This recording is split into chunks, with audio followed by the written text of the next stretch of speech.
কোনো এক গ্রামে কোনো এক সময় মহামারী হয়েছিল, যে কারণে গ্রামের যাবতীয় কাজকর্ম ব্যবসাপাতি সব কিছু নষ্ট হয়ে গেছিল। তো গ্রামের মানুষ খুব চিন্তায় পড়ে গেল কি করা যাবে। তো সেই সময় এক ব্যবসায়ী কি ঠিক করলো, সে গ্রামে সে থাকবে না। তখন সে কি করলো, দূরে কোনো গ্রামে গিয়ে থাকবে বলে প্ল্যান করলো। তো দূরে গ্রামে গিয়ে সে গ্রামের যে মুখিয়া তাকে জিজ্ঞেস করলো যে, বাবু, আমি পাশের গ্রামে ছিলাম, তো এই গ্রামে মহামারী হয়ে ব্যবসাপাতি নষ্ট হয়ে গেছে, তো আমি এই গ্রামে থাকতে এলাম, তো এই গ্রামের মানুষজন কেমন?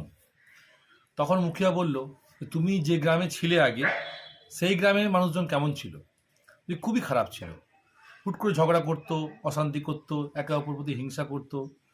তো বললো, তোমার তো এই গ্রামের লোক তো ঝগড়াঝাটি করতো, এই গ্রামের লোক তো হুট করে মারামারি করে, আর কখন কাকে পিটিয়ে দিবে বলা মুশকিল আছে, তো এই গ্রামের মানুষ আরও খারাপ।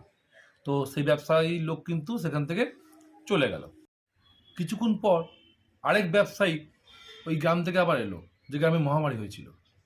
উনি বললো, মুখে জিজ্ঞেস করলো যে, বাবু, আমি একটা গ্রামে ছিলাম, সেই গ্রামে মহামারী হয়েছে, ব্যবসাপাতি নষ্ট হয়ে গেছে, তো আমি এই গ্রামে থাকতে এসেছি, এই গ্রামের মানুষজন কেমন?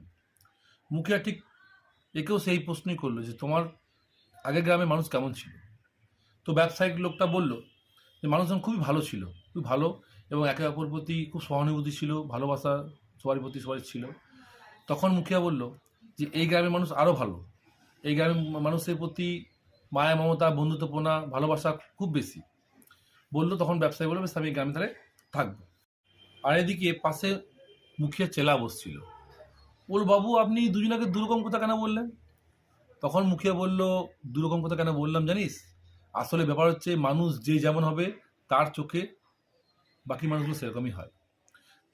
তো ওই লোকটা যেমন ছিল সেই গ্রামের নিয়ে সেরকমই বলে গেল, আর এই লোকটা যেমন ছিল সে গ্রামের নিয়ে সেরকম বলে গেল।